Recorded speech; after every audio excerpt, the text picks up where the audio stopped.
Okay, good evening, ladies and gentlemen. Can I give you all a very warm welcome here this evening to the Hustings for Deputy of St Owen's. It's lovely to see so many of you here this evening. Following the nomination meeting, which was held on the 17th of September, we have two candidates for the position for one deputy, those being Christopher Joseph Lamy and Richard John Renouf. Prior to the commencement of the hustings, the candidates drew a number out of a hat which dictates in which order they will speak. And our first speaker this evening will be Chris Lamy, followed by Richard Renouf. If I can just explain to you how the procedures will actually work this evening. Each candidate will make an opening address of no longer than 10 minutes. With 30 seconds remaining, a warning bell will ring and the candidate will have to sum up within that last 30 seconds. The electors of the parish of St Ouen will then be given the opportunity to ask the candidates concise questions, and the candidates have a maximum of 3 minutes to respond.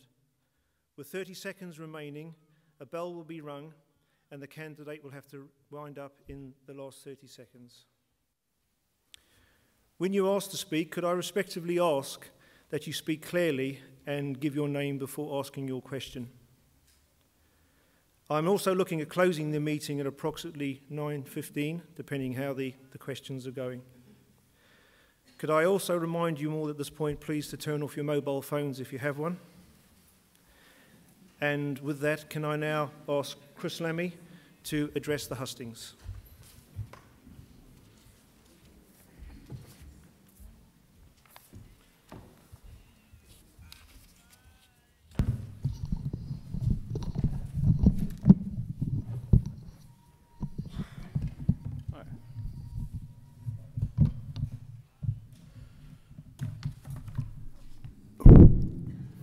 Works.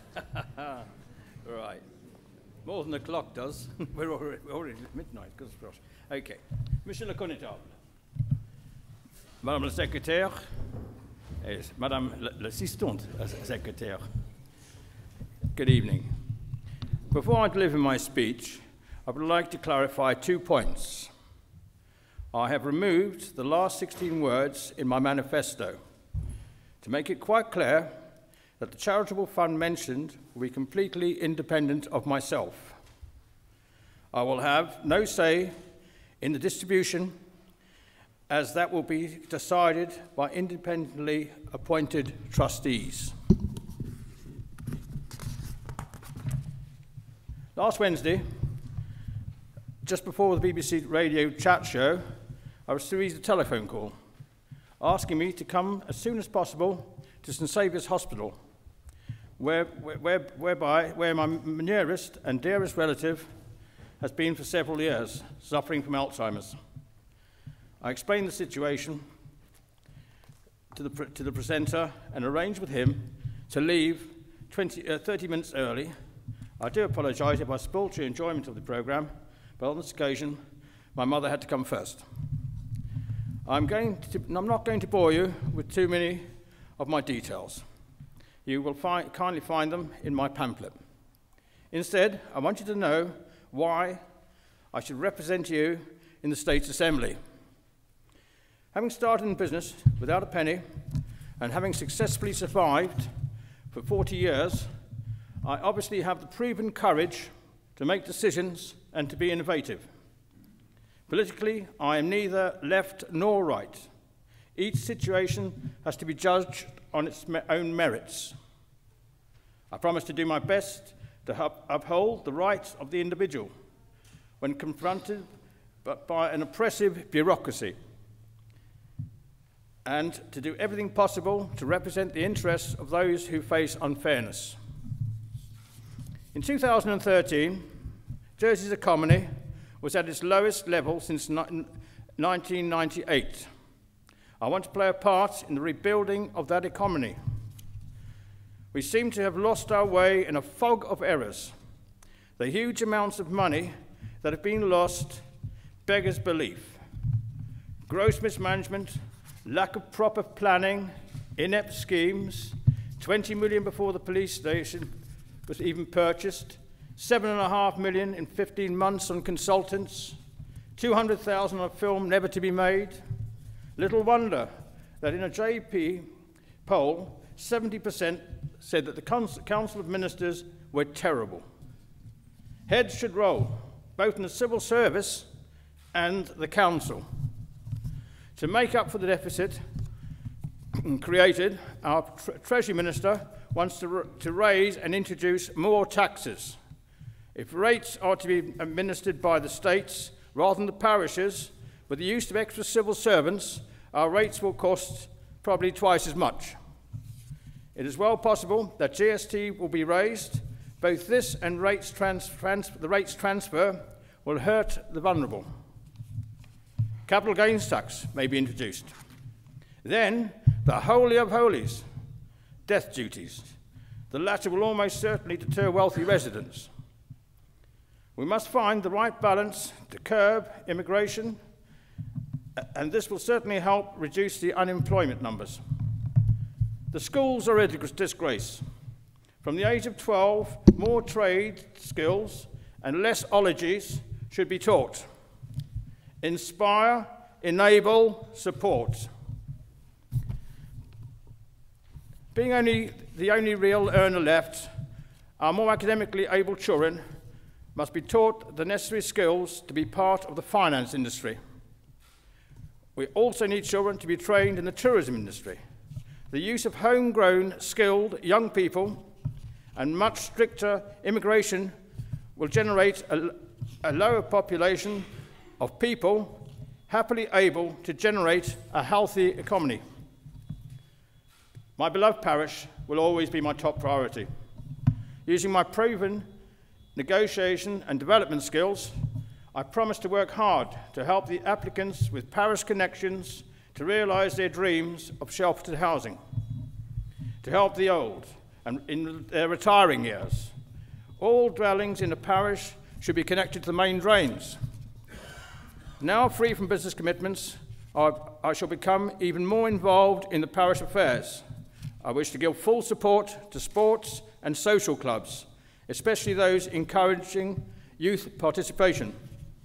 Finally, I want to say yes to the constables in the States. My main reason is that if we are amalgamated as proposed in District 5 with St Mary, St John and St Lawrence, to make a new consistency of just 4 deputies, and if we have no constables, we could end up without one representative in the States Assembly. Ladies and gentlemen, I'll leave you with that horrible thought.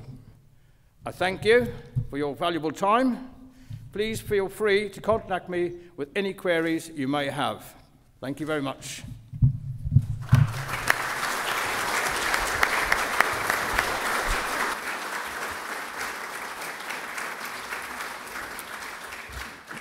Thank you, Mr. Lamy. And now I'll ask Richard Reniff to step forward.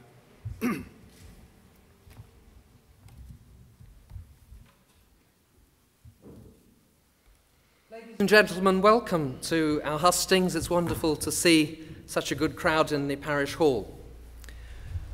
Why vote for me as your parish deputy? I believe I have the right experience to make me the right choice as your deputy. For the last 30 years, I've worked as an advocate. I started in a large firm with international clients, but I wanted to work with local people. I set up my own small business, which then merged with others. I've been a partner, and I'm now a consultant, and will retire from that role and take on a role as full-time deputy if I'm elected. But I have enjoyed 30 years of working with local people and families, sometimes generations of families, meeting their needs in so many respects. I've learnt from them what concerns families in this island, what concerns people about pressures on working populations, pressures on housing. We've had our disputes. I've been privileged to represent people in arguments we've had with states departments, So sometimes we've knocked our heads against brick walls and we haven't been successful, but sometimes we've achieved results. 10 years ago, I was asked to be Deputy Chairman of the State's Complaints Panel, and for the last 2 years I've served as Chairman. It's been very interesting. We are a voluntary body who hear complaints from people who think they've been treated unfairly when they have made applications to state's departments for different things, all sorts of planning or education matters, TTS decisions. It's given me a valuable insight into departmental procedures. I've begun to understand the role that ministers take or perhaps leave to their civil servants to take in their departments. I've understood how chief officers try and set policies, and we've been critical of those policies and procedures where we need to be. We could only recommend improvement. Sometimes we've been able to work informally with the departments and achieve things. Sometimes we have to hold a formal hearing, and if we find in favour of the complainants, we would make recommendations. Sometimes the ministers have been good enough to accept them, sometimes not. I've also served for a little more than 9 years as procureur of this parish, and I've served and had the privilege of serving under 2 connetards. I believe the parish finances and the parish properties are in good order. But working in the parish in that role has given me a lot of knowledge about the parish, how it works, its administration, and the needs of people here. I've had the privilege of meeting so many parishioners and getting to know you. All of these things, I believe, have given me skills and experience and compassion which would stand me in good stead to serve as your deputy. I believe as a lawyer and as a procureur and as chairman of the State's Complaints Panel, I've been able to listen to people. I will listen. I believe I'm approachable. I will consider matters before me very carefully and thoroughly, and I will make a clear decision and I will stick to it. So you may ask, what do I hope to do in the parish? Well, I believe politicians should be about more than just raising taxes and spending. Politicians have to create a community where people feel valued and included, and where they can contribute their skills and gifts and talents.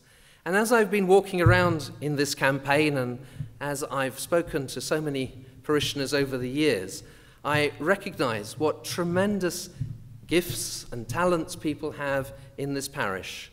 And that's why I've said in my leaflet that I support proposals for a parish community support team and want to take that forward. Other parishes are doing this very successfully, and St. Owen's, I really hope, will be doing so. We're beginning, and I want to bed that down on solid foundations, that we have a working team who can work with professionals and families of vulnerable people who perhaps need some help in just small things which are nothing to us, but to them might be quite a task to do. Having someone to voluntarily give of their time to help them through is what we want to achieve.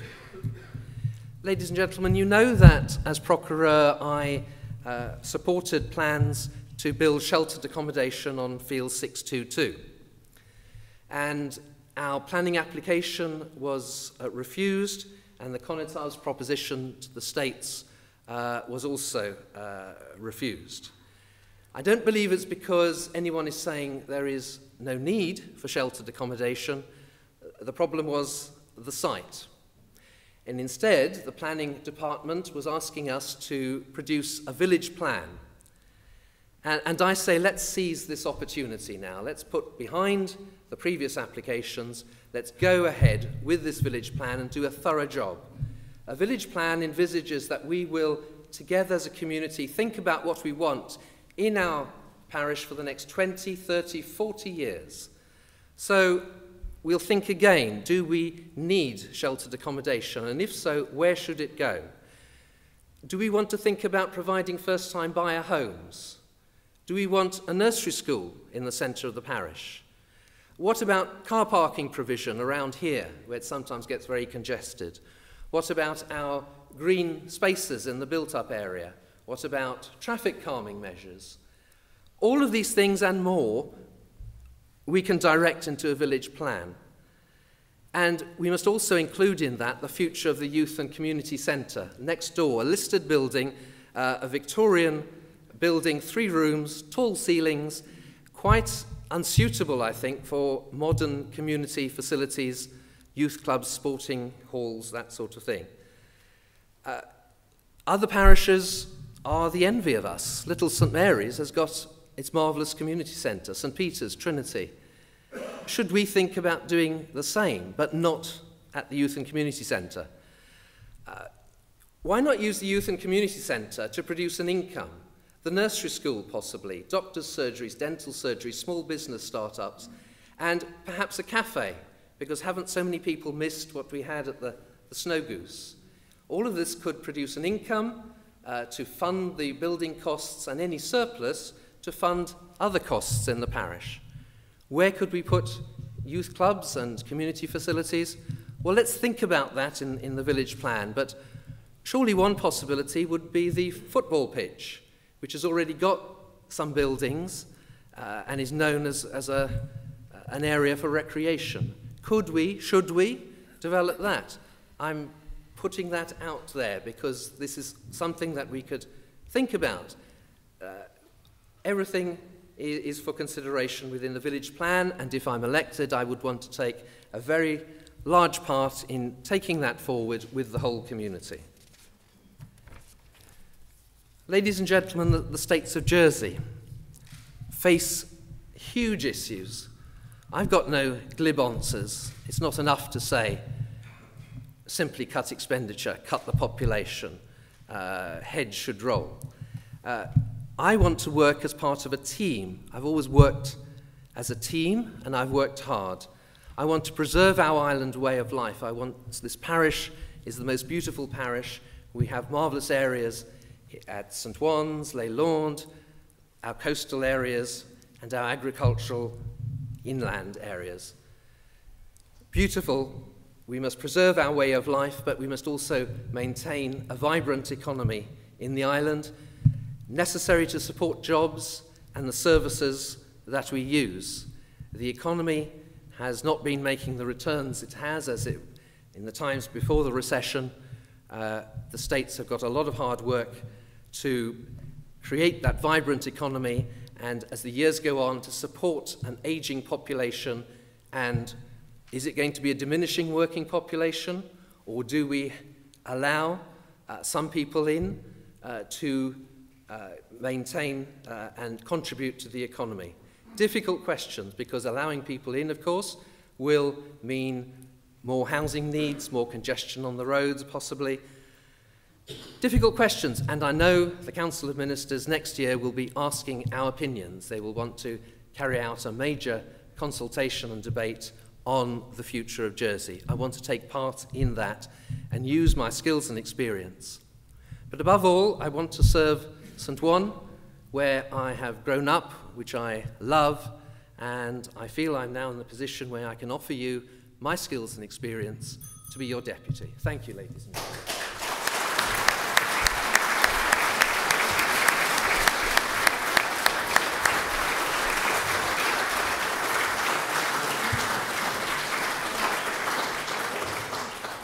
Okay, thank you, gentlemen. Hopefully out there we have 2 centenarians who are going to be with the roaming mics this evening. I can just ask them to come forward and collect their equipment.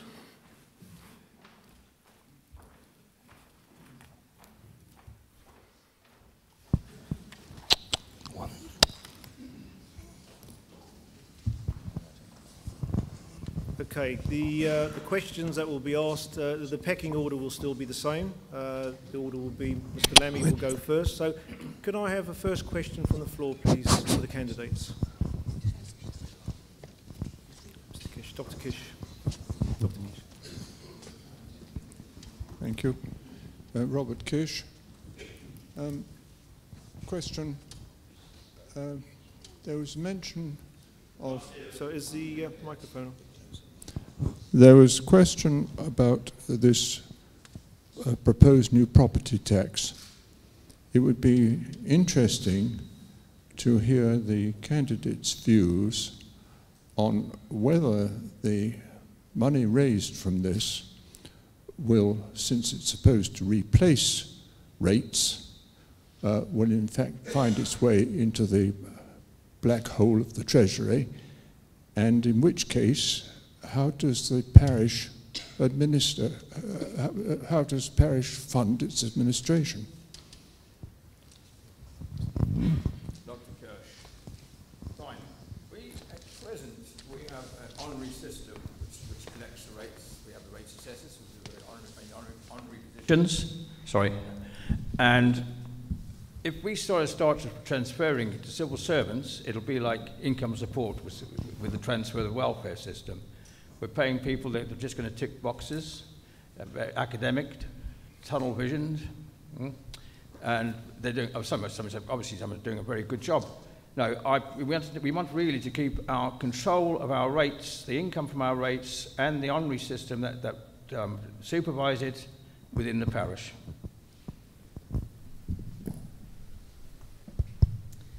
Dr. Kish, from what I understand, the parishes would no longer set their own rate. The parishes would need to go cap in hand to the Treasury Minister to ask for funding for parish needs.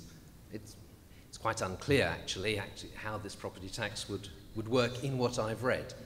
But I believe we should keep the States of Jersey out of parish funding.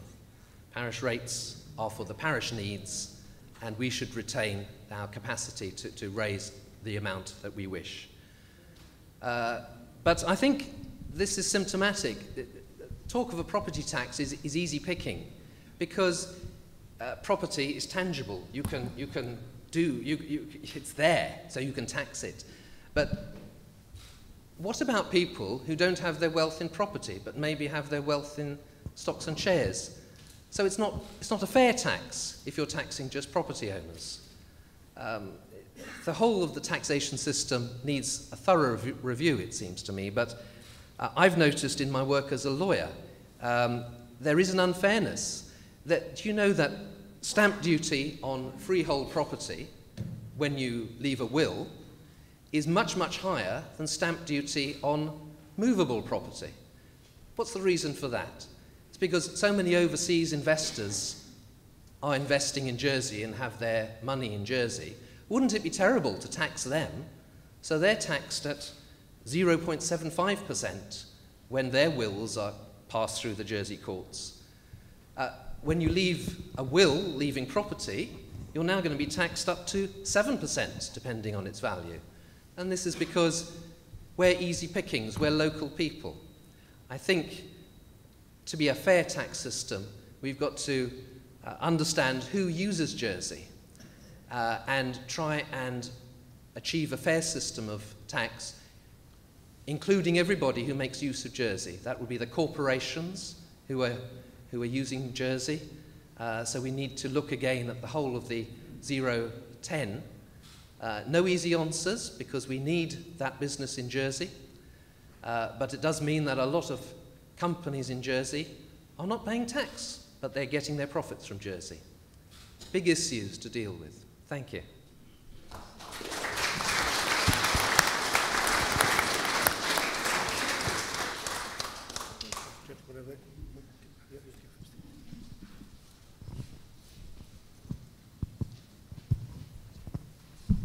Thank you. Thank you very much. Advocate Renouf, you briefly mentioned Field 622, and I wonder if I could ask for a sort of more specific answer to the question, and this question is also for both candidates, in fact. As you all know, this will be quick. As you all know, the late Mrs. Coulter generously bequeathed a sum of money to the parish in 2007 for the construction of homes for the elderly for the parish of St. Ouen. I believe there was a time limit of 3 years to realise this bequest, but as this was not considered practical by the parish, the terms of the will were changed. The legality of doing this is not questioned, but many think the morality of doing this certainly should be. Field 62 is a working field of just over 9 verges in the green zone, which was very quickly chosen to be the best site. At an earlier parish assembly, 77 parishioners voted against rezoning the field, and I know they don't all live in Rue de la Crue. Given that there have now been 3 costly examinations in public in 2010, 2013 and 2014, where the recommendations were either to reject the planning application or delete it from the island plan, given that the States of Jersey Assembly on July the 17th of this year rejected the amendment to build on Field 6.2 by a vote of 25 to 17, and lastly, given that the cost of the parish ratepayers for architects, consultants, models, plans, etc., had exceeded over £100,000 by the end of April this year, and now may be more. My question to Advocate Renouf and Mr. Lamy: if you are elected to the post of Deputy of St. Ouen next month, will you continue efforts to rezone Field 622? Thank you.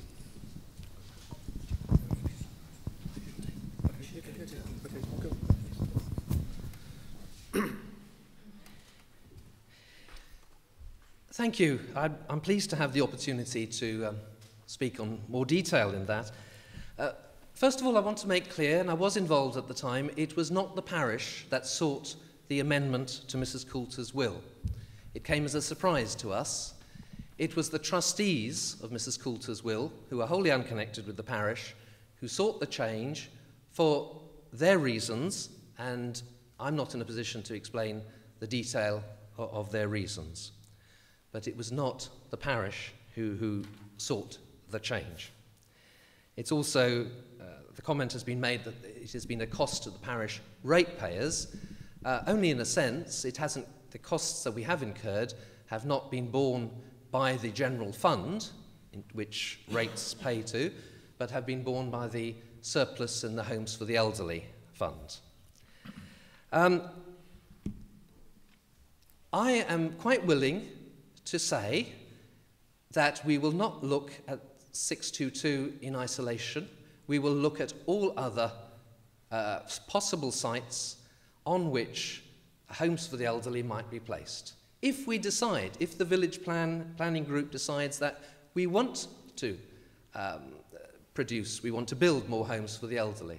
So we start again with a fresh sheet and we make those fundamental decisions. But I do fear, because of the way the built-up area is constricted to exactly what we've got as built environment in St. Ouen, if we do want to build more homes for the elderly, we are very likely to have to impinge on a greenfield site. We'll have to consider whether that is what we want to do. Let's face it, in the last 50 years, our parish village here has grown tremendously with Ville des Marais, the 2 existing homes we've got, the other developments. If we go back 50 years, how much smaller it was. So we can't say that there has never been a history of growth in St. Owen's. But we must plan this carefully, and if 622 is in the frame, it will be with lots of others fields around, and we must think through which is the best field or area on which to put any sheltered homes if that is what we decide we want. Thank you.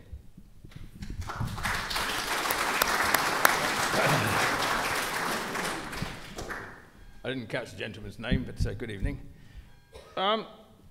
As not being a procurator, I haven't been privy to a lot of the details of this, to be quite honest, but I have attended the assemblies when it's been discussed, and I feel that really we don't really want to lose our greenfields. That greenfield is sort of one of the last bastions going up towards the marshland. And I think there are other sites, as Richard said, which could possibly be fitted into his village plan rather than using 622. And 622 now, we've had so many decisions on it, it's just going on and on and on, that we really need to look at other sites. Thank you.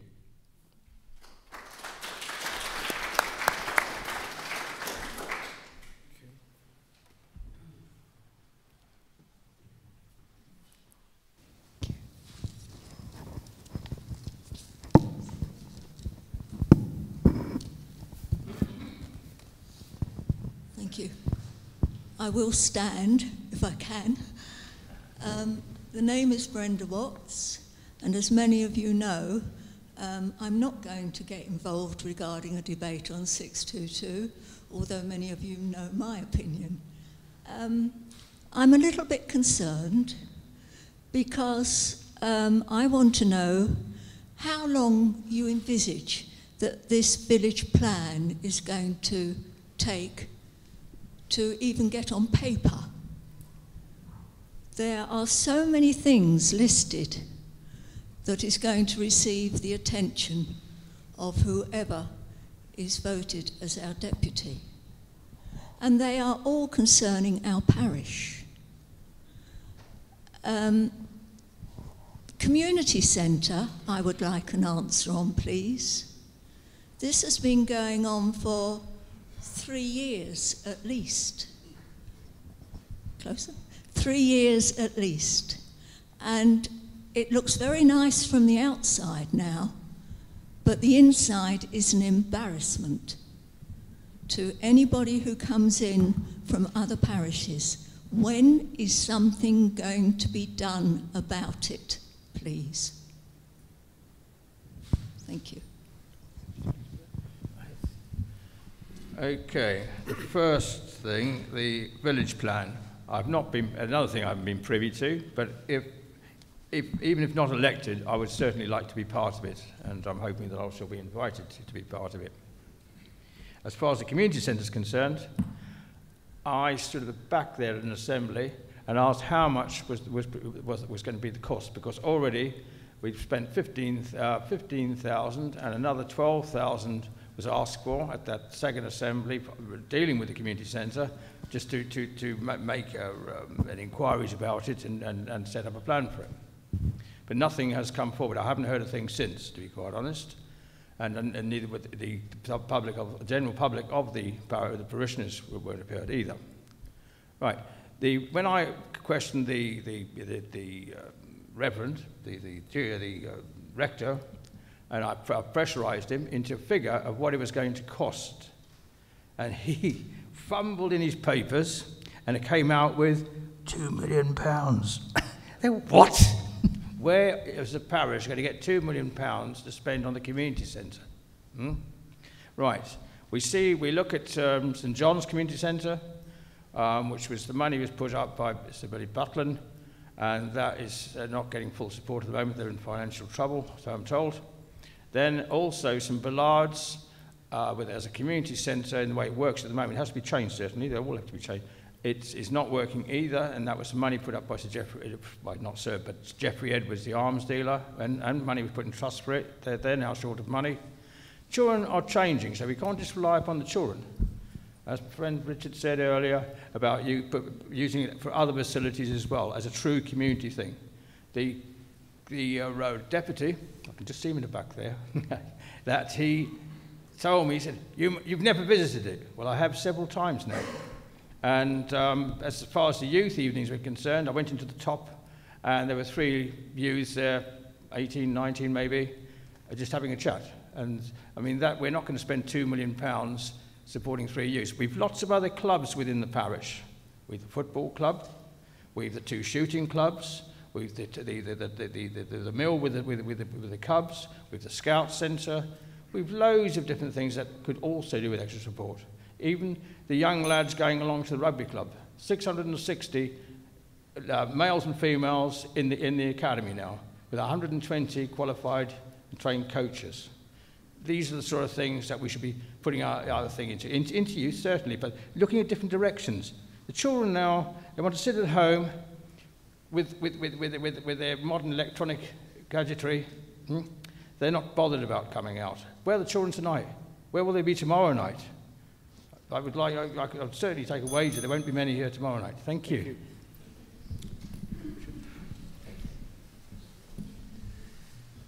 Brenda asked how long a village plan might take. Gosh, I think the important thing is to get it started, because I think good planning is essential. The planning department have undertaken to work as part of it. They are prepared to guide us, but it's impossible to say how long it would take. But I hope that we will get cracking on it as soon as possible. The community centre, yes, each year the parish puts 15,000 towards its costs, and more recently it's put additional money into funding feasibility studies. Likewise, I don't know exactly where the feasibility studies have taken us, but I know there have been extensive discussions with the planning department about exactly what the building could be converted into. And of course, because it's listed and the facade needs to be kept, it's very restricted. I don't know anything about the 2 million cost. That will depend on what it is decided to put there. But I'm surprised that Chris doesn't seem to value our youth club greatly. I believe that our youth club is thriving and is well used on several evenings a week. I'm sure there are more than 3 people that might go there. But whether everyone would use youth facilities or not, I think it is important to have somewhere where our young people can go in the parish, feel part of a community, and have activities. The youth service is a very advanced, developed service, and works hard to help young people through the difficulties that, let's face it, that assail them at that sort of age. So I would like to see us developing and talking about what we need for youth and our whole community in terms of a centre of some sort. Thank you.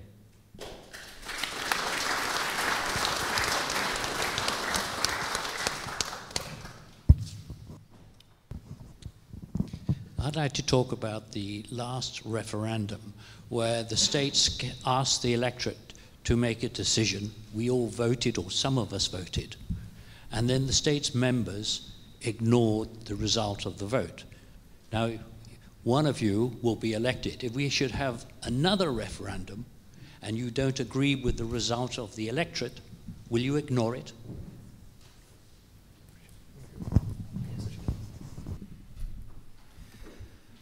I think it was appalling what the states did to us when they rejected the results of the last referendum. They asked for our opinion. A lot of people I know carefully studied all the options laid before them. They came up to the parish hall, put their cross against the option that they had carefully thought was best, and then the states throw it back in our face. That is not democracy, and the states should have accepted it. Having set the rules for the referendum, it is no excuse for them to turn around and then say, well, there weren't many people who took part in it. They set the rules.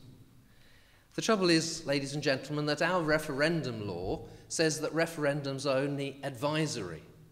In most other countries, though I've not made a study of it, I believe if a referendum is called by the government, it is mandatory. What is the point otherwise?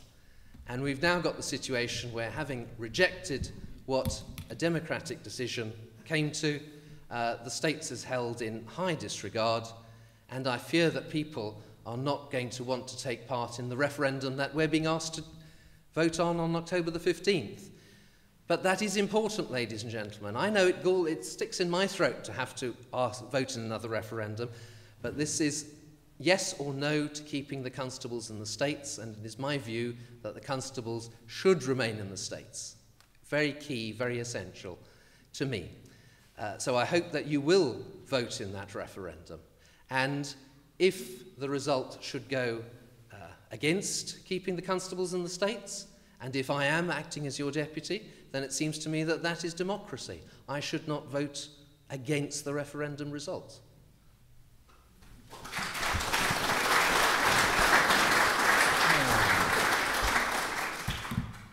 The original setup and the choice of panel by Sir Phillips Balloch was quite an obvious result was going to happen, especially with Senator Constable St Mary's, a new member of the Assembly, etc., an academic.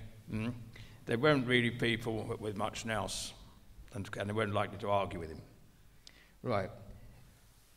We, we know the result before it happened. We were sitting in an office once talking about it, and we took a little straw poll on it, and sure enough, it came out exactly. A wasn't going to vote for C, so the B was going to happen in the middle. There's no doubt about it.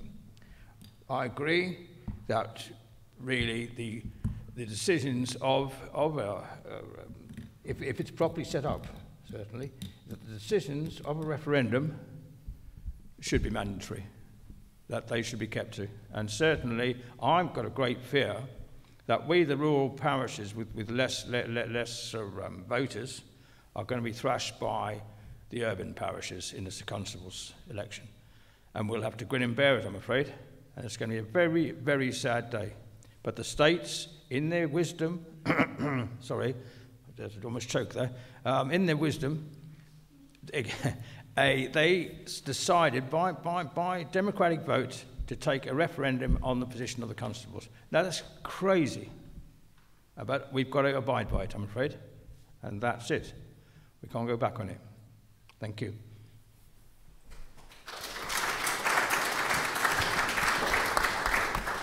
Do you have any more questions?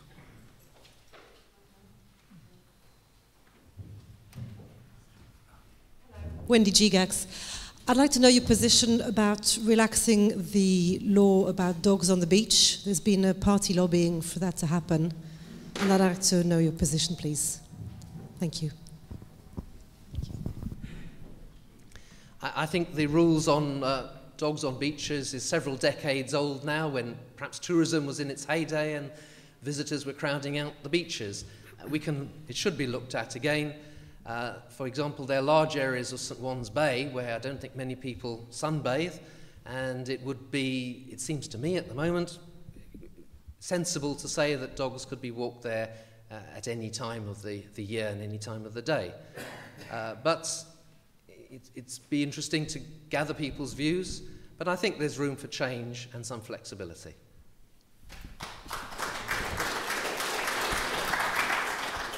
Yes, I would concur with that. But it's people are people, and some will leave their dog droppings on the beach, which children walk into, as they leave their fires, people get burnt.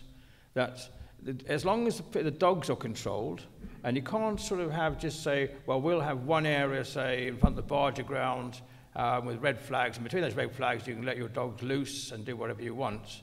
It's quite an open area. It's a very, very grey area. And being in the honorary police, I wouldn't like to sort of police it, really, because you're going to get a lot of argument on this one. But, yep, before 10 o'clock in the morning, leaving your dogs however run, why not?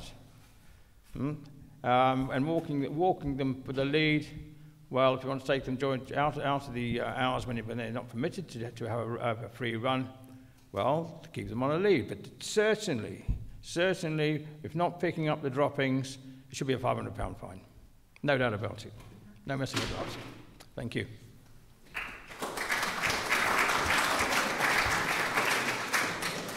Do we have another question? Oh, gentleman in the back. David Sharp, just a short question. As the position of deputy is to represent and is voted in by the parish, how do the candidates propose to keep in touch with the parish and the views of the parishioners? Sorry, how do we intend to keep in touch with? And the views of the parishioners. The views of the parishioners? Well, it's virtually having an open door that's always available to the parishioners. They can send us an email or telephone us, or even visit us in our office, find us at the home. And also having a sort of a monthly sit-down where parishioners are invited to discuss any matter that they really wish. It's got to be as simple as that. We'll set a room aside. We have a lovely committee room upstairs, or even the parish hall if it's a large enough meeting. If it's something serious enough, it's on the cards. There's no problem. Thank you.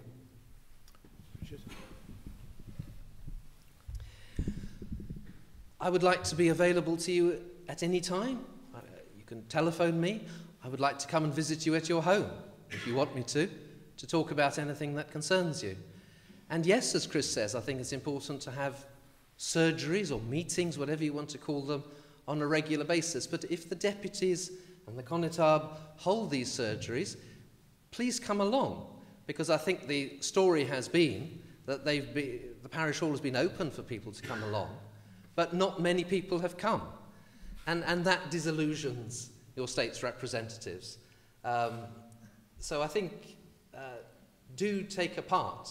And the states are going to be discussing huge issues on what sort of health service we want, how much immigration we should have. And they're going to put all this out for consultation.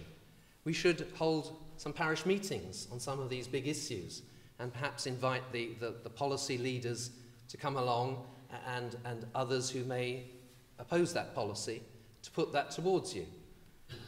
And then we can all perhaps have a full discussion about it at a parish meeting. I'm open to all sorts of ideas on communication, but I don't want to be a deputy, if I'm elected, who sits up there in a silo and doesn't know his grassroots. I want to hear from you. Thank you.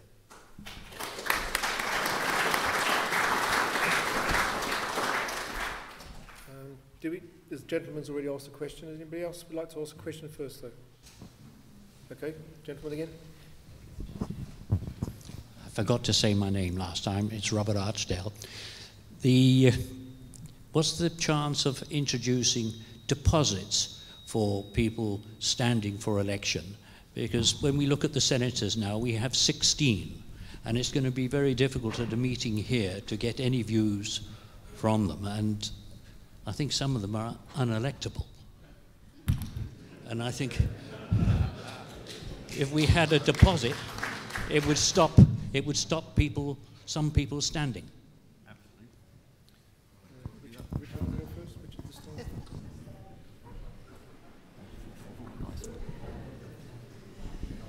Deposits for election candidates. I suppose a deposit should never be so high that it would prevent somebody with proper ideas from standing. Senatorial candidates have to get 10 people on their paper. Now, perhaps would a better idea be to ask them to get 100 people on their paper? I don't know, but that might mean that they can garner perhaps a bit more support than 10. We as deputies, candidates, have to get 10. Would you want us perhaps to get more than that? That's another indication to show that perhaps you are a serious candidate, you have a following, you have people who would support your policies. That's all I can say at the moment. Thank you. Chris. I believe that it goes without saying that if ever that proposition was brought to the States, our little sort of friends with the horns in their heads would certainly say a no to that, because I'm a great believer that we should never have paid the States members in the first place. It's the start of the collapse of what we had as a wonderful setup with skilled people in there that done their work. They were 60s, 50s, late 50s, 60s. They were either professionals, whether lawyers or accountants or farmers or builders, and they all had nous and they could discuss something. They weren't ex-college boys who wanted to know whether we could have a same-sex marriage. It just goes on and on and on. We're wasting time in the States, not just on this deposit, but we're wasting time. They're talking about sort of, oh, shall the States members have nice free lunches? We pay their pensions as taxpayers?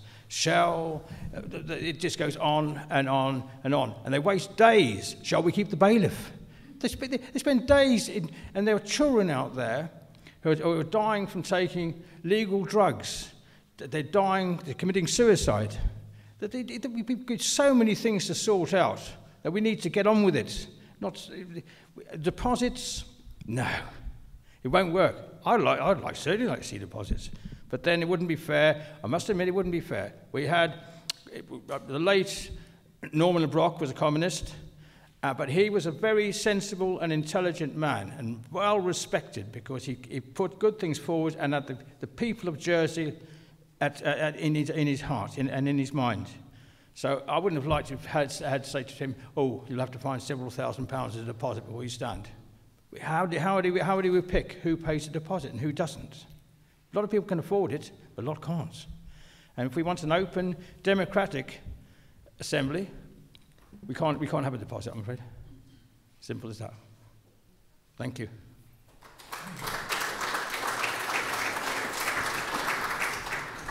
Do we have another question, please?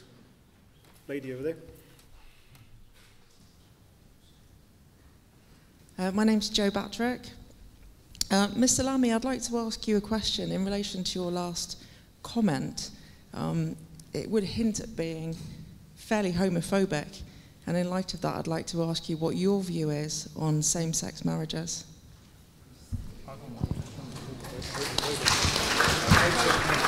Okay. Great. Right. Same-sex couples have lived together since time immemorial, and it's never going to change. Nobody's going to change that. And whether the churches want to marry them or if they want to become married, it's certainly up to them, as far as I'm concerned. I'm not homophobic, as I'm not racialist. And it's something that has to move with the times, I'm afraid. And that's it. Thank you. Comment to that? Yes.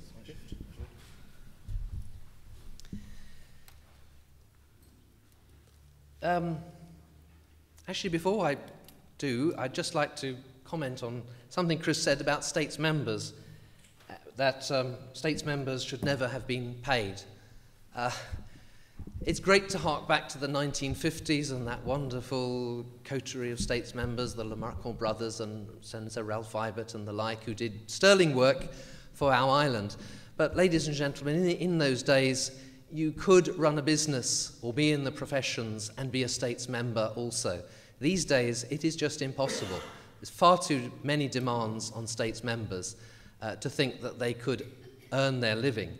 And I don't think anyone should be precluded from being a states member by reason of not being able to earn a living. So I think, and all modern democracies recognize this, it is necessary to pay your elected politicians a wage, a salary, to do the work you ask of them as full-time workers. Anyway, sorry about that, but I thought that was important. Same-sex marriage. The debate seems to me to have been couched on the basis that same-sex couples don't have equal rights. Just 5 years ago, the states brought in the Civil Partnerships Law, and I believe the Civil Partnerships Law gave identical rights to same-sex couples as exist with married couples. So equal rights of inheritance, equal taxation treatment, equal pension rights, everything. So I don't understand why there is now a call for same-sex couples to be able to marry. It seems to me that marriage is an institution that has been recognized for centuries, and not just a Christian institution, but is recognized throughout all religions and cultures as a relationship between a man and a woman. And I believe it should remain, marriage should remain that. And I would affirm same-sex relationships as perfectly valid relationships, but is it necessary to call them marriage? Why are the states of Jersey being asked to legislate to change the meaning of a word which is fundamental to our society and means so much to very many people? Thank you.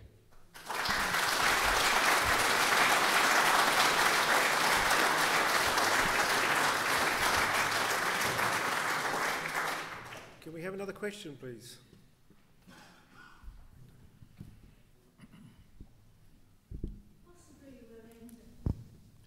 Yes?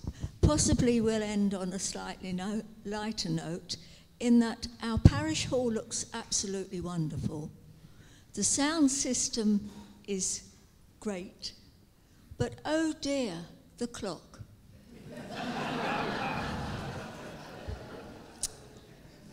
My question is it still manually wound?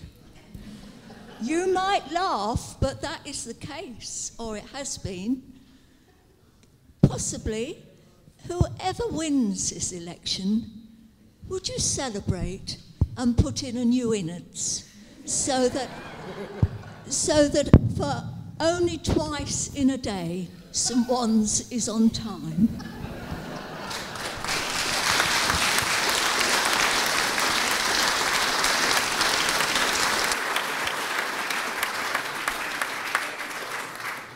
I think we've got time to answer that one, Brenda. Chris, I don't think I need to answer that really, but I know nowadays that I have a watch, I have a mobile phone that gives me an exacting time anywhere in the world. The clock looks very nice indeed, but wow, maybe we could sell it and get a new one. Whoa! No, we better keep the clock, because I can see some people looking at me off the portraits on the wall there, and they don't look very happy when I said that. Gosh. No. I'm sure the clock can be repaired. I don't know what exactly is wrong with it, but I'm sure it can be looked up. There must be some good clockmakers over here. We had some good clocks, and we used to get a chap from Guernsey, strangely enough. Yes, because we couldn't find a clockmaker over here at the time. It was either that or ship it to the UK, but we had a very good clockmaker. I don't know if he still exists, but fine. We'll try and find somebody. But I must congratulate, certainly going back to the condition of the parish hall, I must congratulate the Conitub, especially. I remember when it was the assembly, £15,000 for curtains, and I thought, goodness me, it's going to be curtains for the parishioners, for the ratepayers. But this Conitub managed to get them down to £6,000. And that left a little surplus to get us a nice dance floor and to look very, very nice indeed. I think it's excellent, personally. Absolutely excellent. Thank you.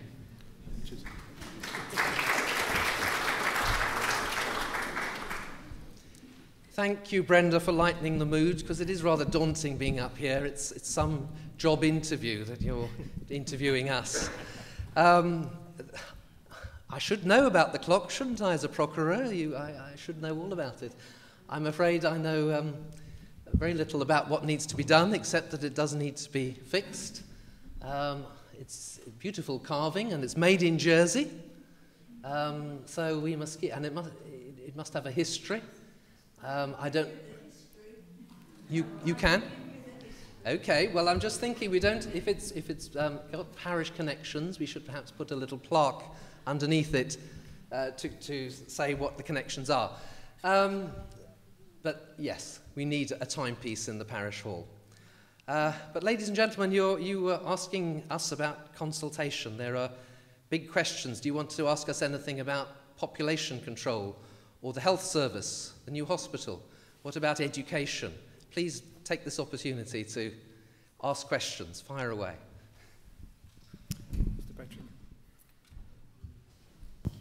Paul Batrick, what's your views on a two-site hospital? Sorry.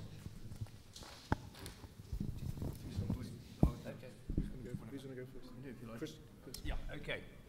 Right.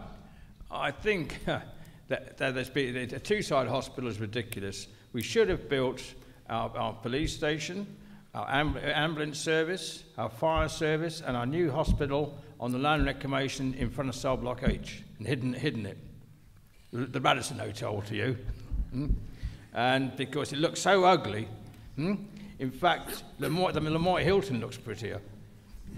So then we would have had immediate access along the 5 Mile Road to come to west, through the tunnel to go east, and straight through to go north. Where they're putting it now is ridiculous. If there's a problem, they can get through the tunnel. But if they've got to go north, they're going to have quite a journey in an emergency. It's the wrong place. We should have put it. And also, I would have not taken 450 million out of the rainy day funds, or borrowed another 250 million. I personally, in this time when interest rates are very low indeed, I would have gone to the market for a rights issue of at least a brick, and a brick is £1 billion, 1,000 million. And I would have asked first the members of the Jersey public to buy bonds in that brick at say £100 each, at say 3%. Rather than 3.75, which we're going to pay for this 250 million over a 30-year term. If they were getting 3%, of course, 0.6 would have come of a percent, 20% would have come back in tax on most of the dividend to the island. It would cost the island 2.4. So there we go. And that's the way it should have been done. Let the islanders, and I'm sure we'd have raised $1 billion just in the island before going to the rest of the market, with the wealthy residents and old people, ordinary people, £100 bond wouldn't have been out of the way to get some interest on their money. So they're not getting it at the moment. That is my idea. Sorry, I digressed somewhat, but certainly splitting the hospital is ridiculous. $5 million has been spent on St Saviour's Hospital, $1 million on Oak Ward. I can't see the difference. A nurse went to wipe one of the walls and the paint came off, brand new paint. £1 million on Oak Ward, £4 million on the other block, $5 million. Unbelievable, you can't see where the money's been spent. It was supposed to take 6 months. They moved them to Overdale to the Solly. Oh, I forgot. Ding, ding. 30 seconds. You've got 30 seconds. Oh, I've got 30 seconds. Thank you very much. Richard. I'll bring my block of soap. But why is splitting the hospital between two sites ridiculous? The plan is to have clinics and day surgery up at Overdale, and Overdale is very easy to reach, and you can park there. And compare that with the problems of trying to park in Patriotic Street when you need to go to an appointment at a clinic. And in town, in Gloucester Street, you would have the wards and the operating theatres and the emergency services. Is it so ridiculous? I'm not the expert, but the thing is, that has emerged as the preferred option after the people who ought to know about these things have looked at it. And they've no doubt had lots of consultants and lots of meetings, and they've looked at sites. We know, we've been told they've looked at sites, and they've looked at the waterfront, but they've come up with this as the preferred option. And it seems workable. Well, they say it's workable. Yes, you'd perhaps have to have some transport. So you should have transport in town for people to get up to Overdale to get to their clinical appointments. That's a constant minibus doing the rounds, and perhaps staff will need to get from one to the other. So yes, it might be awkward for staff. It's not perfect. Are we going to get any answer that's perfect? Do you know that the waterfront site, proposed as a site for a hospital, would itself be on two sites, because you'd build part of it on the car park at the Esplanade, but another part of it would be over the road, beyond the cinema or somewhere like that. So you've got the huge road splitting it into two sites. And what we're in danger again of falling back into the trap that states are so good at, is taking a decision and then reviewing it, and then getting consultants in again, and rethinking it, and taking 5 years to rethink it, and then perhaps arriving at the same decision we came to 5 years ago. And in that 5 years, we've lost the opportunity to revamp the hospital and to put it in good order, because I understand parts of it are in a very serious condition and really something needs to be done, and it's about time we started doing it. Chris mentioned a figure of 450 million. I believe the current figure is 297 million over 10 years. And it's only going to come from the rainy day fund or the strategic reserve, but from the investment returns on that over 10 years. That is the way currently it is budgeted for. So that is my view at the moment. If I'm elected, no doubt there'll be all sorts of things said to me, all sorts of papers to read, so we'll think about it. But I say, don't go back and revisit decisions already made.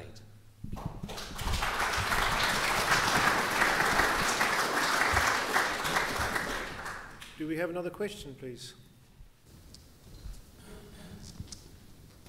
Lady in the corner, over there. Roy?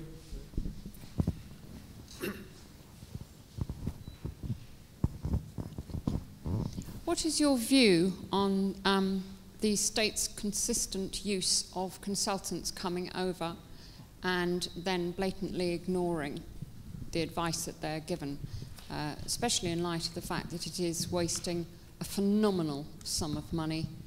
These are experts that come over, and having given their reports, Jersey completely blanks it.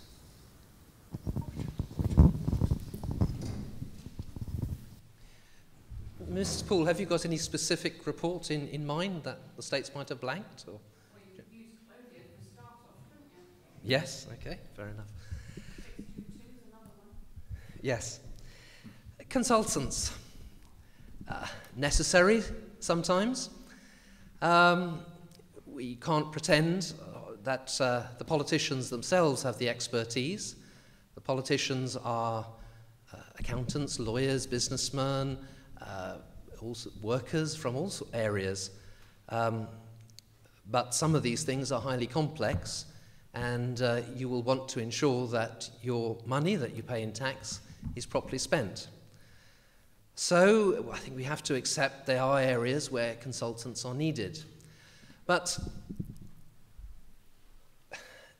as I've said before, I'm meeting so many people in Jersey, in our parish, who have expertise in areas, and we should draw on those. These people are recently retired very often, or they might be acting as private consultants, and they have wonderful knowledge. And I think if we could identify those people and somehow keep a skills bank of people who are prepared to offer their services to the states of Jersey, let's make use of local, homegrown talent.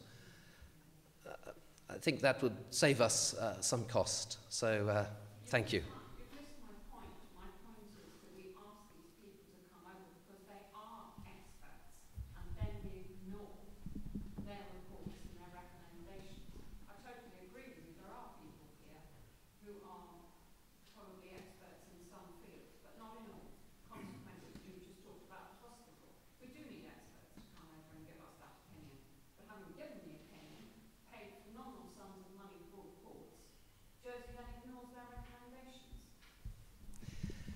Sometimes they do, though as I'm walking around, I hear people who say that we pay too much attention to consultants and that we accept reports without proper thought.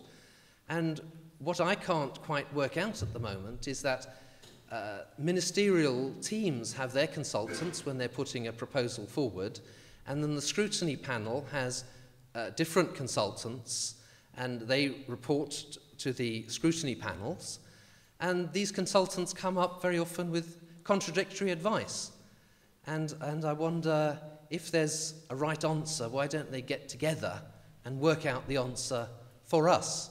But that's an area where perhaps, if I'm elected, I've got to get to grips with. Two sets of consultants giving contradictory advice sometimes.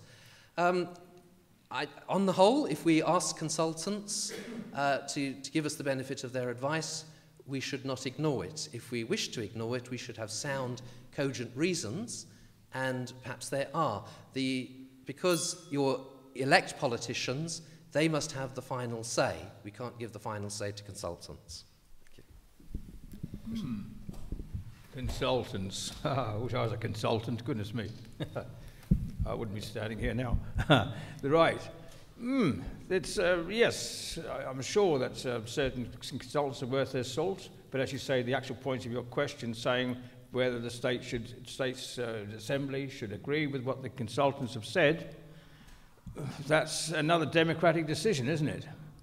Whether it goes to a vote, and the states will vote upon a particular subject that the consultants have been involved in, and they may say yay and they may say nay, and that's it. It's as simple as that, really. We can't force the states without proper debate, and we can't, because without a proper debate, we can't as ordinary minions, ordinary simple people, we cannot influence that apart from by whom we vote. But then it's going to change, because it's all sort of embroiled in political rhetoric. The words used, transparency. What transparency? I can't see through that window. It's just robust. You know, put the gloves on. I'm going to be robust today. No, we've lost our way. Definitely lost our way. We need a big sort out. We need people who are going to stand up in the States Ask questions, not be negative necessarily, but ask questions. Find out around what the situation's all about and work out a plan from there. That's all I have to say. Thank you.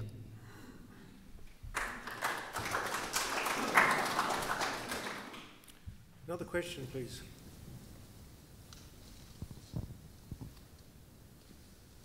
Gentleman in the front here. Roy, in the front. Hi, I'm Peter Serkoff. I'd like to ask the candidates, immigration, how would they control it? And what do they think about it all? Thank you. Once again, since time immemorial, we've had people come to Jersey to take up, because of famines, because of economic upheavals, political reasons. They've come, even the Romans came here, but let's go a bit closer. There was the famines in Ireland and in Brittany in the 1840s, and we've got lots of people coming from Ireland, and they built the harbours, the breakwaters in Catharines. The professional workers worked on the farm because that's the way they were orientated, and they were probably the best workers we've ever had. Since then, we've had Portuguese who've fitted into the society. We've now got Polish, and it's one all big melting pot. Nobody can say here and stand here and say, I'm Jersey. We are Jersey, but hold on, we're part of this cosmopolitan melting pot, wonderful melting pot. I hate it when people say, oh, he's a Portuguese possibly, or he's a Frenchman, or he's whatever. I'm not going to start using the names because I'll probably get arrested. But you exactly know where I'm coming from. We've all come from somewhere, whether it's been from England, whether it's been from Scotland, I remember recording at the Channel Highlands at one time. But we all come from somewhere. I've got a French background. I'm sort of three-quarter Norman and quarter Breton. A lot of us have got Leurs, the Vibers, of course, have come from somewhere. I'm not too sure where, but they came from somewhere. we'll have to ask the late Cornitab. Oh, it's not the late Cornitab, sorry, he's still sitting there. But, it's a melting pot. It has been for time immemorial. And hopefully it always will be. Fantastic melting pot. People must come here to work, and these are the people who must be encouraged to come here to work, not to claim. That is the important end of it.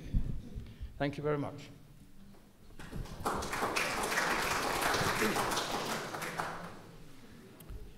Yes, Chris, that's wonderful. We are a marvellous melting pot, but you haven't said whether you would seek to control it in any way. Ladies and gentlemen, we could bear down hard on immigration. In recent years, there have been 3,500 people on average a year coming into the island, but 3,000 people have been leaving. So we've had a net inflow of 500, and on top of that, you've got natural births that exceed deaths. In better times, the net inflow was even greater, but there's still 500 people net coming in during an economic downturn. If we try and limit ourselves to the same people that go out are allowed in, the same numbers, no doubt we could do that. We could refuse licenses to people. But what will happen is that in 20 years, the older population will have doubled. Those over 65 will have doubled in numbers. And those who are working population, paying taxes, social security contributions to the economy, will have dropped by 13%. The elderly population will require health care, operations, medication and the like, and pensions. And there will be fewer working people to fund those and fund all the other needs of society. If we do that, that's an option, but it's going to mean probably far greater taxes, economic recession, unemployment. Difficult. Therefore, we have to try and apply a moderate allowance of people coming into the island. And it's knowing what amounts of people, what numbers and what skills to bring in. And the new housing and population, housing and work Jersey law gives some tools to do that. The old laws were useless and we didn't really know where we were because they were decades old. 2012 we have this new law which we should be able to measure and control by means of the licenses given. And we need to consider how far we let people in to the island to maintain our economy, to take care of that ageing population in the future, and not just high economic social returns, but also other people who are not necessarily earning high bucks, but we need for our society. Witnessed the Jersey Evening Post recently, the couple who wanted to bring in a chef who could cook Thai food. Those are the sort of questions. Do we want to ask people like that? Let's think about asking young people who've been educated away to come back to the island, give them incentives. Other things as well, sorry.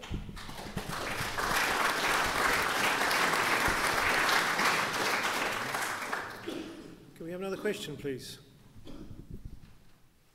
Gentleman in the back. Richard Tribe, good evening. Just following on the immigration theme, I'd like to ask the candidates what their personal views are for the states going down the road of increasing the 11K licenses.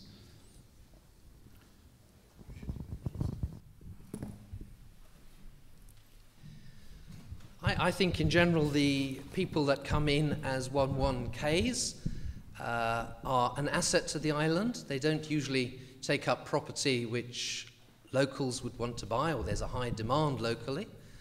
And I think the policy now is to try and bring in people who can create business opportunities, or entrepreneurs who will contribute more than just their 100,000 minimum in tax.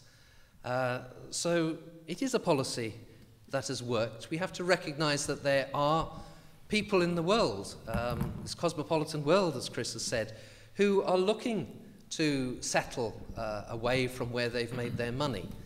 And Jersey can be an attractive place, and I think we can welcome them and make use of their skills and their contribution without impacting on the problems that we have. Thank you.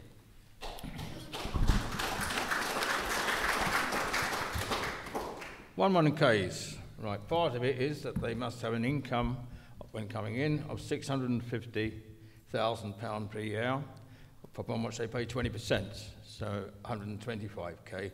Before this reduced down to 1% on thereafter. Now, 125% can pay if there are children costing £6,000 a year to educate. That's going to be sort of something like almost 25 children for the education for 25 children. They also normally come without their baggage. They're sort of older, their children have grown up, etc. They pay for all their bills. They do not, they're not living off the taxpayer.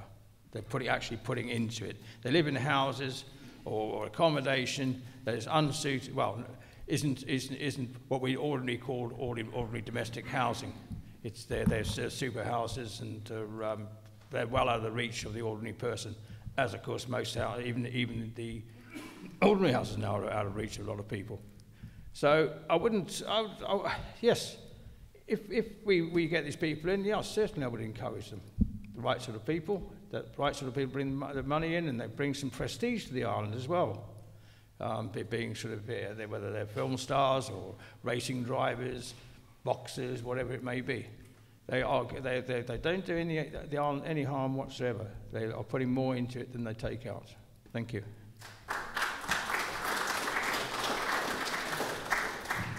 We have another question. I saw some hands go up before. A couple of hands went up before. Would somebody like to ask the question? Mr. Corey. Mr. Corey. In the 70s, yeah.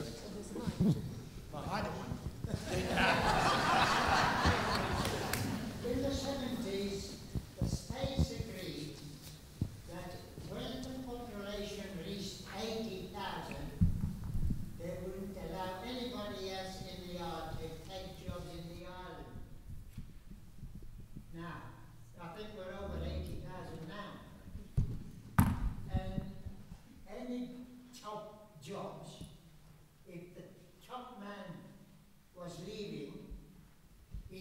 to have trained some in his office to take his place. What has happened since? We're about, what, 11,000 now? Right, Mr. Carre. Mr. Carre, you always you give us a good question. Right, okay. Yes, we seem to follow the English template as far as our laws are concerned, the way that we employ people, and where we employ people from, which is quite sad. We've lost a lot of our content influence, which it was, and some of it was very, very good indeed. When you mentioned from the 70s, of course, that's when we had people with Nelson in government, which we haven't got now. And yes, whether we're going to go backwards to it, which I think will be probably impossible. We're not just going to get the support to go backwards to it, but it was a wonderful way of running the island. It was very well run. Yes, educate somebody if you're coming up to retirement, have your protege ready to step into your boots. Brilliant idea. It's like father to son, isn't it? Almost. But we won't go backwards, I don't think. I'm sorry about that. Very sorry. Thank you.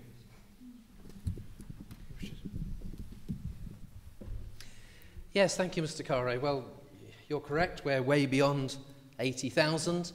But the island has been, in those years you've mentioned, and since, a prosperous place. We're in an economic recession of sorts, but we're not as badly hit as places like Southern Ireland and parts of the UK. There is a good working population here that is contributing, but we do need to take care, and succession planning in states departments is vital. And you're right, it has been talked about for so long, and there seems to be insufficient local people stepping up to take jobs. I came across one instance recently, this is not at the high level, but it's at the very beginnings, that somebody local who'd gone away to train as a speech therapist had just finished her training. She'd got all the qualifications, and speech therapy jobs were being advertised, and she applied, but she was told that she didn't have enough experience for the post in Jersey, so instead the job has gone to somebody from the UK with experience. Meanwhile, so she has been applying to hospitals in the UK, and some hospital in the UK or local authority will take her with no experience to do the job of a speech therapist. So how far do we want to go? Do we want to ensure that locals take these jobs? And why don't we have faith in our young people, that we send them away to learn these skills, and let's employ them without making these ridiculous demands that they must first gain experience if they want to be back here. Local jobs wherever possible. Thank you.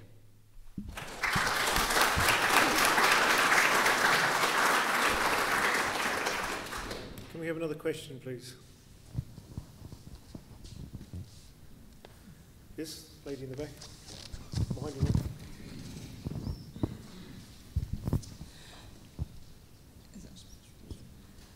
Yes, I just wanted to ask, being a mother with two Jersey-born children who are struggling to get on the property ladder, Richard mentioned about the need to keep skills in the island.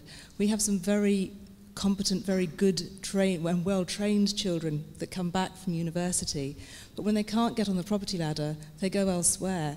What sort of plans have either of you got to encourage youngsters to be able to get onto the property ladder?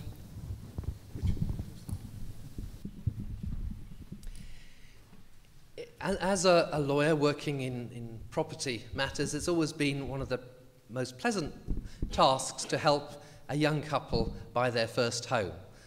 That we used to have a states loan scheme, and I'm sure many people here will have benefited from the old states loan scheme.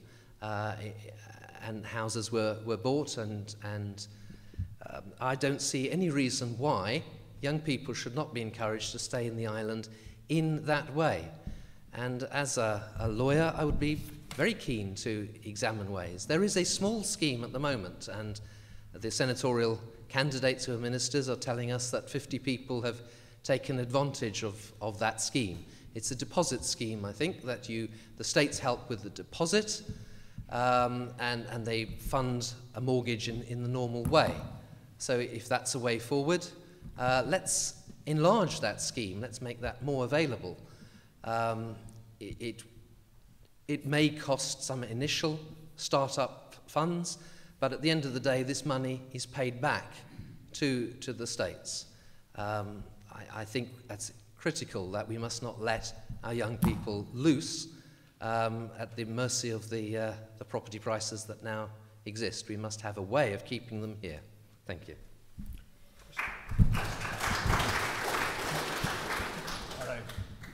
Right. Young people now have changed quite considerably. They leave home one heck of a lot earlier. They want things now. When I first started and bought my first home, I stayed at home until I was 26 years of age.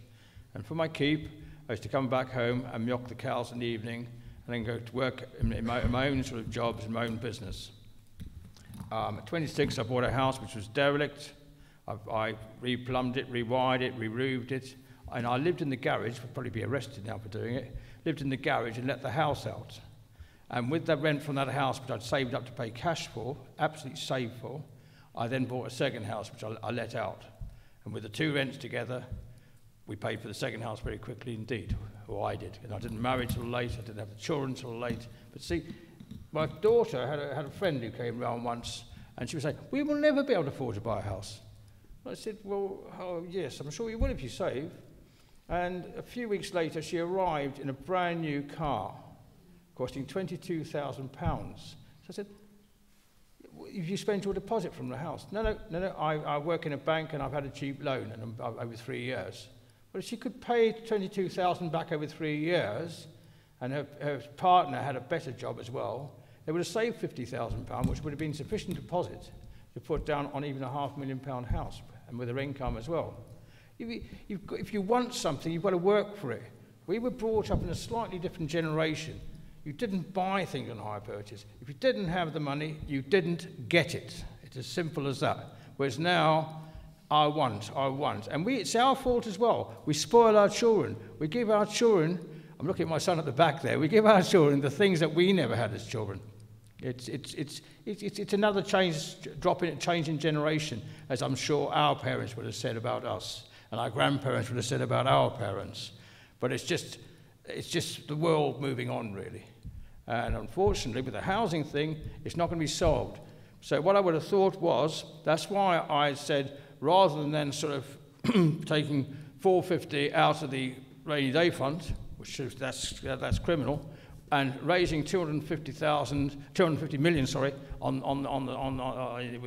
the market or off the bank, I would have said that extra 250 million would have gone into new housing stock and enable young people to have some starter homes. Thank you.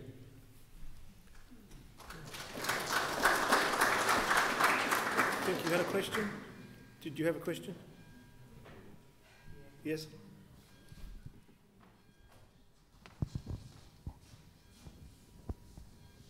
I'd like to ask the candidates, it seems that the welfare bill seems to be going out the door, as it were.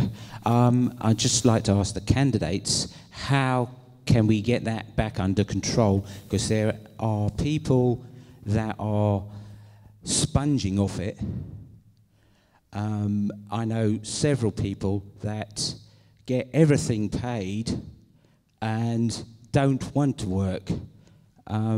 So I just want to ask the candidates how their views on that, and how they could push that forward, that we don't have people getting money for nothing.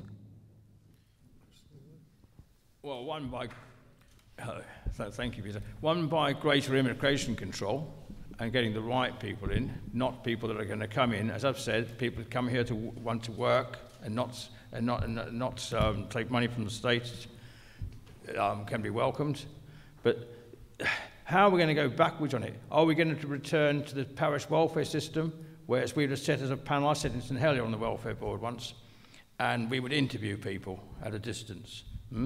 And they're part of society as well, of course, these people. They're but with the grace of God go we, that we don't sit in the park all day long, we actually go out to work. Some of these people, there'll always be people that need help. But it's, as you say, it's gone, it must be over 100 million now on income support, but that's including their rental as well. Whereas before it started, the rates, the welfare bill for all the parishes, including St Helier, was under 5 million, if I'm correct. And so it has gone out of the hand. And how are we going to go backwards? You ask. I will be asking questions. If I get into the stage, I shall be asking questions how we're going to do this. And surely, with a volume of 47 people, we should be able to get answers. Surely. But it's going to be a difficult one. It's immigration control, certainly. We want to go back to our J categories as well. That people come to Jersey and take Jersey jobs. If there's a Jersey person that could do it, they should have it. And as I put, teaching our kids in schools now, going back earlier to skills, etc., we've got to control that immigration in the finest way possible and have the best quality people to have the best quality way of life for everybody. And we can all have a share in a great big prosperous cake. And everybody can live happily. But not throwing the money away as it is now. It's all in different languages. They tick boxes, the civil servant boxes, and as long as they tick the right boxes, they can have the dosh. They can have a couple of illegitimate children born in Jersey, go and live in a flat, or sometimes they have the children at home, and because they're within the EU home, have money sent to look after them. A friend of mine who is a civil servant, senior civil servant, she has phone calls from different places. I would sound racist if I sort of said the places, but different places as to whether Maria could be sent over to Aunt Teresa to be educated in Jersey. And what was the education system like? She couldn't speak English, she had to get a translator. So I don't know how, but it's got to be a way, and it's for immigration. Thank you. I think Chris has equated the income support scheme with the old welfare provision run by the parishes. Income support is far, far more. It's incorporated the old rent abatements and a lot of social security benefits all in one envelope known as income support. Now, if people are abusing the income support system, then that must be stopped, and the Social Security Department have a team that polices it, and I understand that more people have been added to that team. And there are rules, and if they're breaking those rules, then they must be brought to book, and I hope they would be dealt with harshly because they are using public money. But there's a difficulty here. We can say, because the budget is vast, that it is being wasted. I think the civil servants will be doing their very best to ensure that it is used where it is needed. And there is need in this island. They are very vulnerable people. And let's face it, it is very expensive to live in Jersey.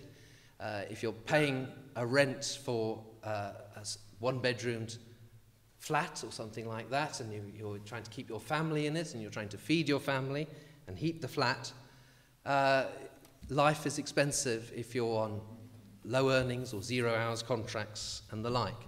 If you've been made redundant, you might have been travelling around for 6 months trying to find work. Those people need support because redundancy can really knock the stuffing out of you, and you can't sometimes find it in yourself to build yourself up again. So those people do need support, and there are good schemes out there to ensure that people are applying for jobs and are taking up every opportunity, and if they don't take the jobs, they should be quizzed, and I believe they are quizzed as to why they are not taking jobs. It's perhaps too easy to say there are loads of spongers. There may be some, and they should be controlled and they should be dealt with. But we should work to make our income support something that is helpful and useful and supports the vulnerable people in the island who need it at times they need it. Thank you.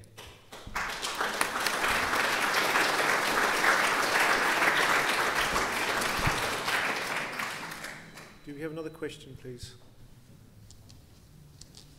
Yes, behind you, Roy. Behind you, Roy. Mark. I'm Margaret Jervis. I'm asking the candidates. I am not in favour of party politics, but recently Deputy Brecken brought a proposition with no confidence to our Treasury Minister. Only those who were, say, from the Reform Party voted with him. The rest of the state's members, and I'm sure a lot agreed with Deputy Brecken, would have agreed, but there are a lot of lily-livered states members. They haven't got the guts to stand up to the Council of Ministers. Will you two, either of you, whichever of you is elected, would you stand up, or would you also be one of those lily-livered states members who are scared stiff to stand up to the three top men?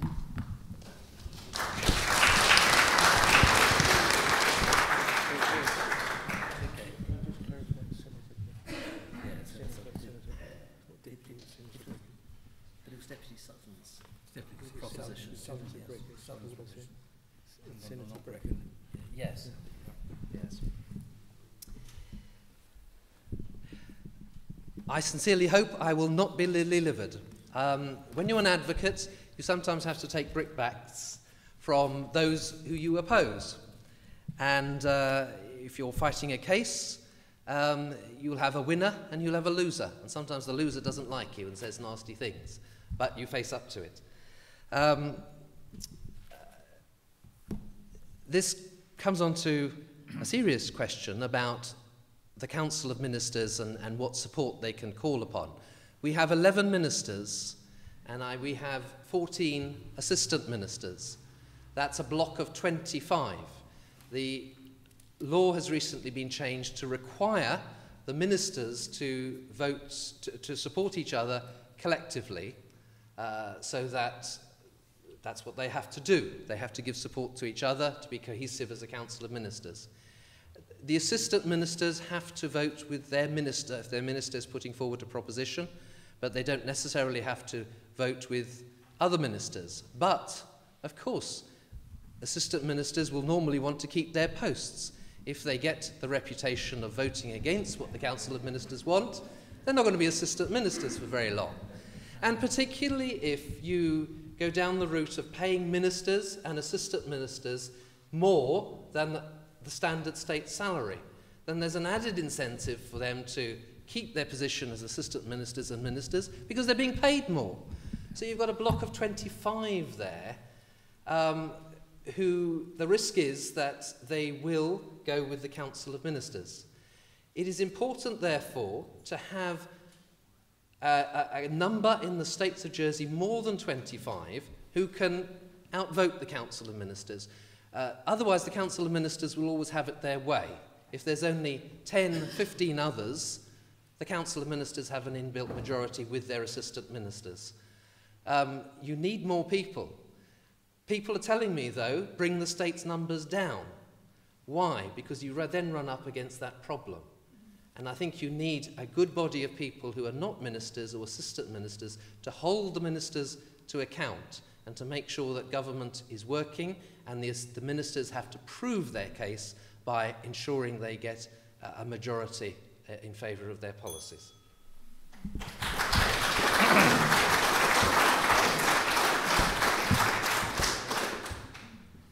Right. As I mentioned in my speech, I'm neither left nor right. I believe that each situation has to be judged on its merits. It goes back also to the days of committees. The committee could have come up with a decision, and then when they got to the states and the assembly to vote on a proposition, that very often the members of that committee would go in different directions. But our ministry now, as Richard pointed out, they have to be cohesive. And if you want to keep the extra money, as they're proposing to pay themselves, I don't want to get the sack. And as our chief ministers wanted, he wants to take his own, appoint his own ministers. He wants to sack his own ministers. It's going to be a little dictatorship. It is almost already. And we certainly need more members, like-minded, that are individuals, that can stand up and ask very, very relevant questions and get things done, not just follow the herd. This is crazy. Thank you. Do we have another question? The gentleman on the back. Just one point. Sorry, Phil Wilcox. Throughout the whole evening, all I've really heard is that this is the way it is. You've outlined beautifully the way it works and what they're doing and what we're doing and now carrying on. What I haven't heard from either of you really is what you would do to change it, because let's face it, we've probably got the worst house we've ever had. But I haven't heard anything that says what you would do to actually change it. What are you going to say to me to stop me from spoiling my paper? Okay. What I would do to change, I'm sorry if you've felt that we've concentrated on what's wrong with the system. On my own, what can I do? I'm a team player. I would like to work with others. There are issues to deal with in education. I'm disappointed. In the last 3 years, we've heard nothing from education. Until this last budget debate, when the Minister for Education suddenly decides to speak up. And now, just now, this last week, we're beginning to talk about education. But there's been a total silence on how we should improve our education system in the last 3 years. We've got schools and head teachers and teachers all through the system that are excellent, but there seems to be something structurally wrong with the system. It's perhaps over-selective, but let's try and raise our education system. Let's try and create world-class opportunities for our children. We seem to be falling behind. We might be keeping pace with the UK, but the UK is falling behind. So we can try and take an initiative. So if I'm asked what I would like to do, well, perhaps if I'm asked to do, I would like to take some part in taking forward plans for our education system. Thank you.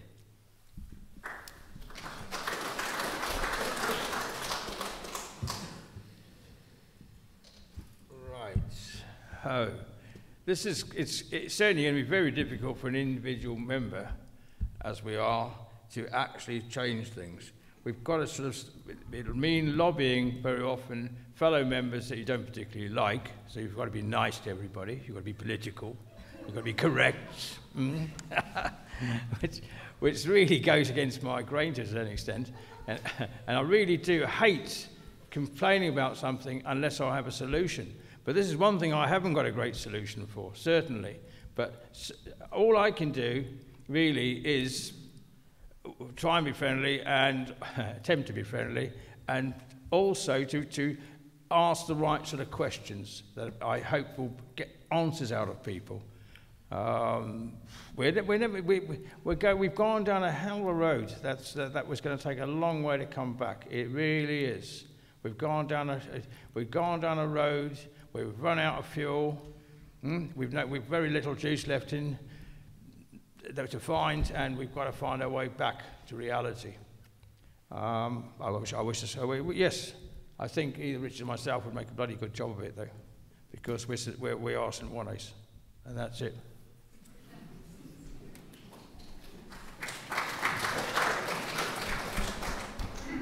Okay, I'm now minded of the time. It is now 9:15, and as you know, at the beginning I said that we would look at closing the meeting at 9:15.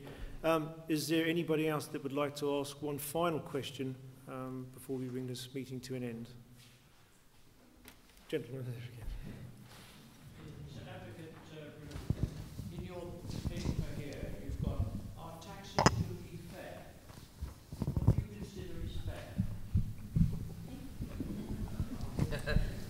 be lovely to pay none, wouldn't it?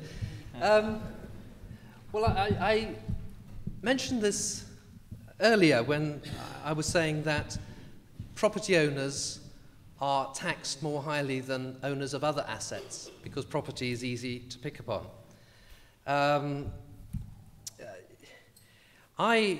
3 years ago, or no, perhaps longer, the states introduced something called the land transaction tax. Oh, I won't bore you with it, but basically people used to be able to buy share transfer flats and pay no duty on it. And they were buying a home, so the thought was, well, people who are buying property by share transfer should be able to, should pay the same rate of tax as if you're buying freehold. This was passed in principle by the states. When it came back as a law to the states, the Treasury had all sorts of representations, I think from the business community, and what they decided to tax in the end was simply those little flats in Rouge Bouillon and well, perhaps there's some more other nice flats in Portlet and the like, but flats that actually, when you buy the shares, they give you rights to live in that flat. But there are all sorts of other share transfer sales that go on. The big office buildings in town that are owned by companies, and they're bought and sold, not by selling the freehold, but by selling the shares in the company. Were those taxed? No, because influence had been brought to bear, I believe. So now what it means is that you have the little people, sorry, the local people buying small flats in town who have to pay a tax, and the people who are buying office accommodation don't pay any sort of tax. It's that sort of thing that needs to be looked at.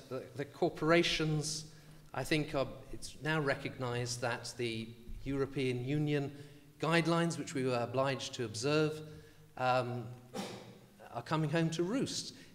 The UK government is concerned about Google and Starbucks moving all their profits to the Republic of Ireland or the Netherlands and not being taxed in the UK on the profits they earn. We're in a similar position here. There are companies trading here and earning profits who are not taxed here, and it seems to me fair that they should pay some tax.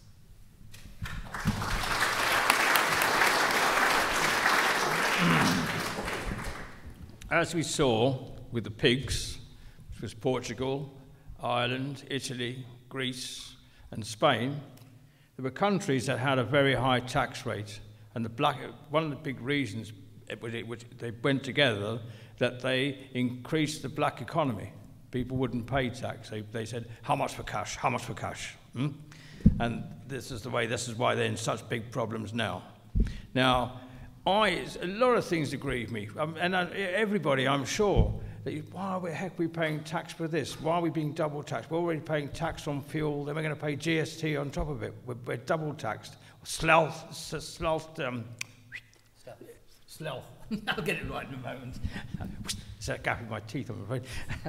I don't think you know where I'm coming from. But so there's these different taxes.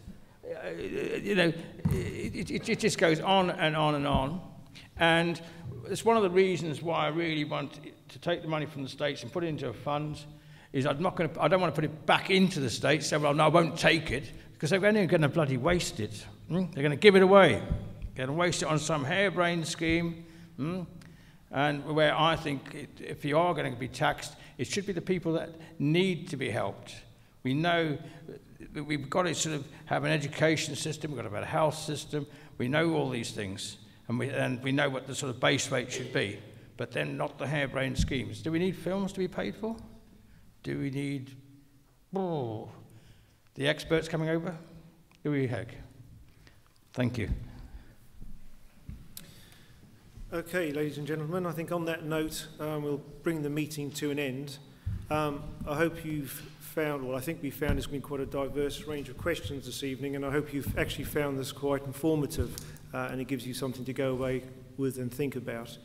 It is a very nerve-wracking experience to be with these two gentlemen all tonight, and I think they've both done extremely well. So could I ask you to give them a round of applause, please?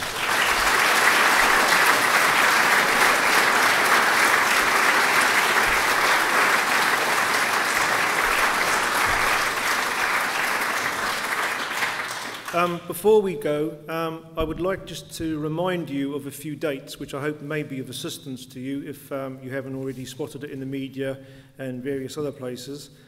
Firstly, can I remind you that the election day is Wednesday, the 15th of October at St Owen's Parish Hall. The doors will be open between 8 a.m. and 8 p.m. Alternatively, electors can pre-poll vote during the week at St Paul's Centre in St Helier between the 1st of October and Monday the 13th of October. You can also pre-poll vote on Saturday the 4th of October at the community care at St Bullard, or on Saturday the 11th of October at Trinity Youth Centre. Electors that are also advised that should they be out of the island on polling day, they can register a postal vote, and forms are available from the Parish Hall office or on vote.je. Can I also take the opportunity to remind you that we have the hustings for senatorial next Tuesday, isn't it? Next Tuesday evening at the same time, 7:30. So can I thank you all for your attendance. It's been lovely to see so many of you. Thank you for the questions, and hope to see you next week. Thank you.